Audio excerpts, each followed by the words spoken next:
So now we're going to work on writing formulas for ionic compounds. So let's say we're given something like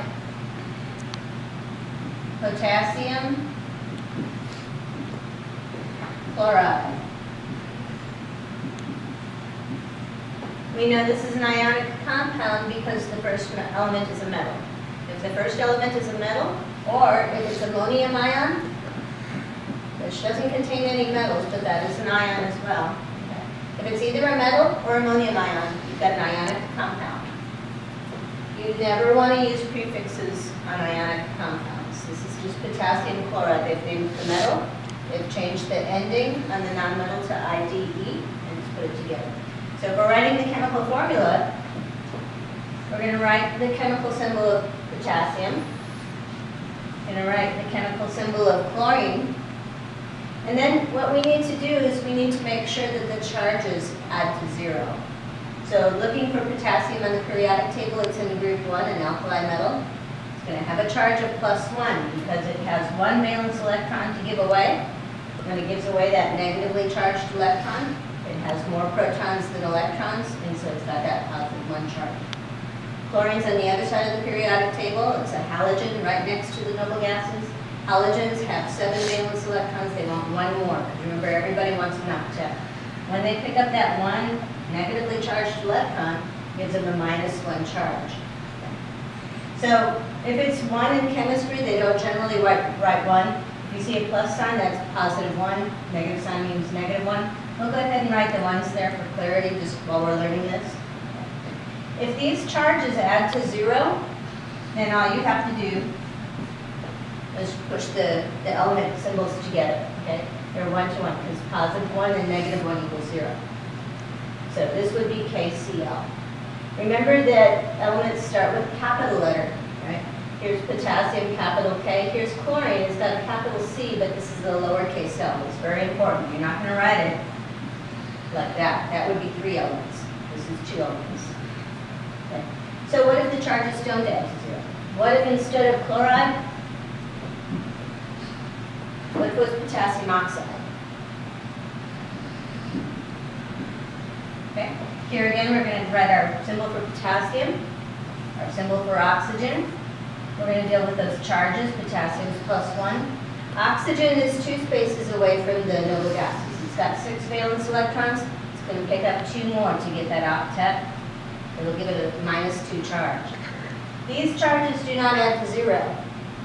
So in that case, you need to do whatever it takes to make sure that your charges do add to 0, which means in this case that you're going to need more than 1 potassium. If you have 1 potassium, it's +1. You have 1 oxygen, it's -2. They don't add to 0. But what if you have 2 potassiums? If you have 2 potassiums, then you have 2 +1 charges for a total of +2. +2 and -2 equals 0.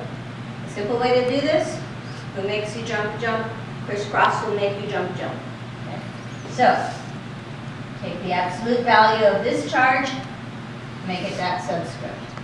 The absolute value of this charge becomes that subscript. And remember, I told you that in chemistry, they don't write ones. If it's there, you assume it's 1, unless it has another number. So here,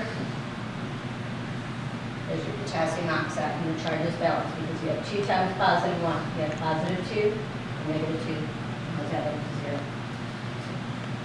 So we know the charge on potassium is +1 because it's in group 1.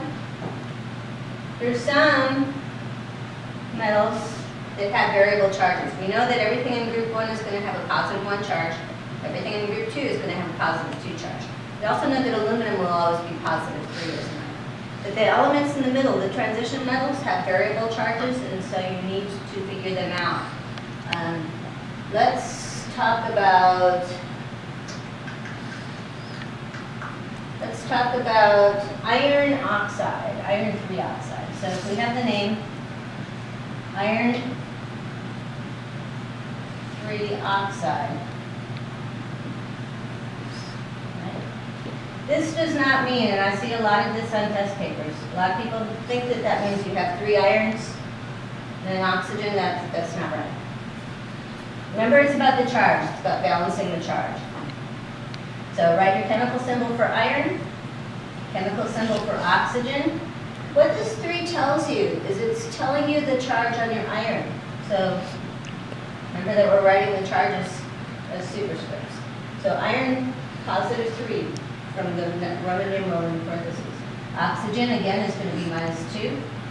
These charges do not add to 0. Crisscross will make you jump. That becomes our subscript on iron. That becomes our subscript on oxygen.